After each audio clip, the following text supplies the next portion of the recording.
Unchain my heart, baby, let me be.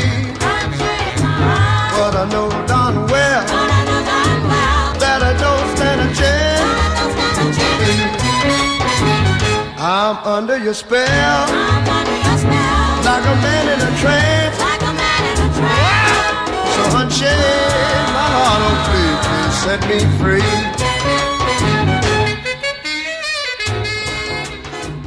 Why locks? I like locks. I've looked at every lock on every door I've ever gone through, and I always wanted to learn more about them. My friend and I used to go to the New York Public Library and go to the secret book section where they had information about picking locks. I just love mechanical devices, locks being beautiful little mechanical devices. My grandfather, he's been collecting locks for years, and then he started my mom off, and then about 4 years ago my mom gave her collection to me. I appreciate old mechanical things, and I enjoy restoring old mechanical things. My father said to me one time, "Why do you collect locks?" I said, "I have no idea. I'm a retired plumber. Maybe I should collect pipe wrenches, you know, but locks fascinate me. They're like little pieces of machinery. You know, they're works of art.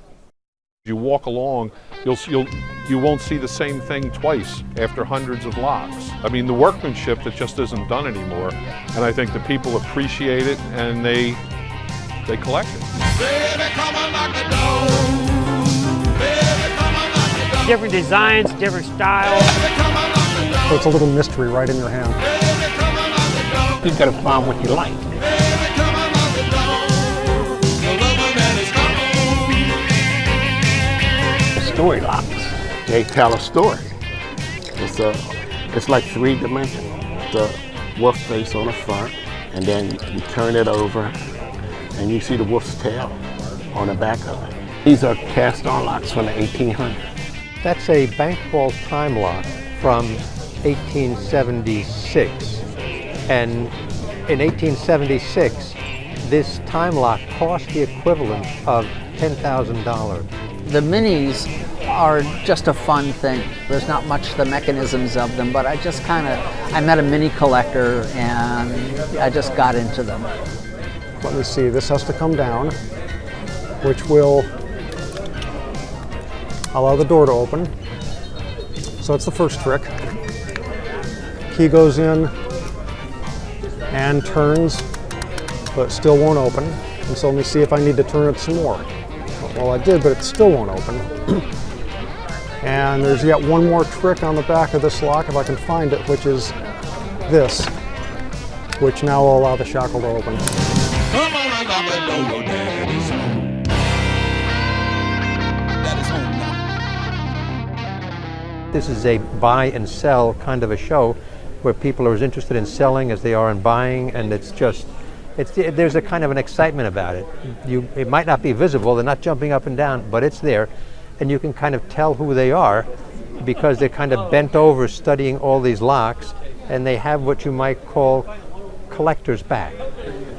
And it probably is something that sets in over time, and the really old guys maybe don't straighten out ever. Well, I make one of a kind, that's what I do. This was another type here that I made that opened this way. I started collecting locks in 1970, and then I made my first one in 1971. This was the first lock that I made in 1971. Do you consider yourself an artist? That's what people calling me because they want them signed now. There are 4 shows for collectors of locks. This one in July in Lancaster, PA. A lot of padlocks were made in Lancaster. I like to meet people. I've met a lot of people today that I knew online. I've met them online or through email, and met them for the first time in person here today. So that's kind of fun. And I like to shop too. This is actually my first show, and I just, matter of fact, signed up for a membership.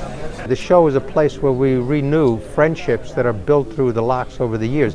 Many people here that I've met that are close friends really are people that I've met at the lock show. The enjoyment of the friendship.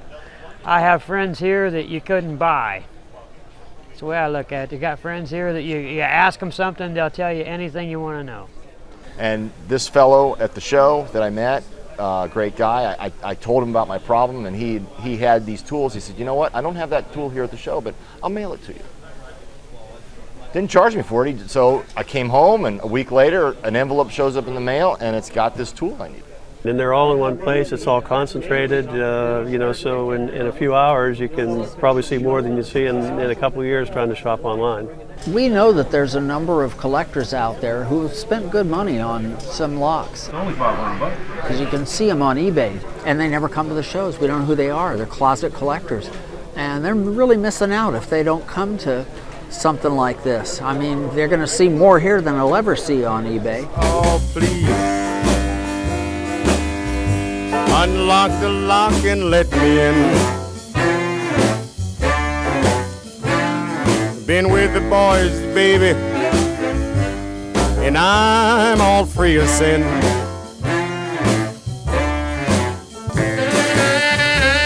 The average collector isn't really easily characterized because they come from all different walks of life. We have machinists, lawyers, doctors, dentists, locksmiths. Are you in the lock business? What did you do for a living? Okay. Pharmaceutical. What's more important to you, the hunt for something or actually finding it? The hunt. Once you find it, you throw it in a pile with the rest of them. The chance of finding something new is always there. It's always the hunt. It's the hunt. But I'm looking for one of the original locks that matches one of my original keys because I don't have one. It's the search, and you'll find it eventually. You'll find him eventually. Once you get it, it's on to the next thing. When you tell them you collect locks, they look at you like, why do you collect locks? What is it about the locks? I said you have to collect them. It's something that you want, and everybody here has the same fever. So unchain my heart, please, please set me free. There's no rhyme or reason for why. I have no idea why I collect them. I just enjoy them. Set me free.